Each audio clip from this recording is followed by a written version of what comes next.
পুলিশের হেলমেট পরিয়ে আদালতে তোলা হয়েছে সাবেক আইজিপি আব্দুল্লাহ আল মামুন ও AKM শহীদুল হককে।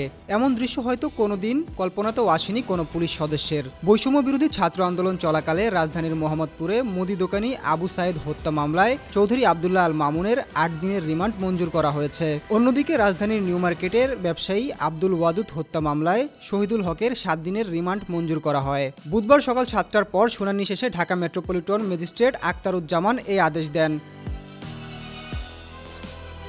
সকাল ৬টা ৪৫ তাদের আদালতে আনা হয়। এ সময় মামলার সুষ্ঠু তদন্তের স্বার্থে তাদের ১০ দিনের রিমান্ডে নিতে আবেদন করে পুলিশ। এর আগে মঙ্গলবার দিবাগত রাতে আব্দুল্লাহ আল মামুন ও শহীদুল হককে গ্রেফতার করে পুলিশ।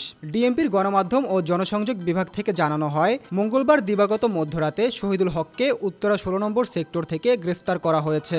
অন্যদিকে চৌধুরী আব্দুল্লাহ আল মামুন সেনা হেফাজতে ছিলেন। তার বিরুদ্ধে মামলা হওয়ায় সেনা হেফাজতে থাকাকালে তিনি আত্মসমর্পণের ইচ্ছা প্রকাশ করলে রাতে তাকে পুলিশ হেফাজতে নেওয়া হয়। গত ৫ আগস্ট ছাত্র জনতার অভ্যুত্থানে আওয়ামী সরকারের পতন হয়। আওয়ামী শাসন আমলে আইজিপির দায়িত্বে ছিলেন চৌধুরী আব্দুল্লাহ আল মামুন।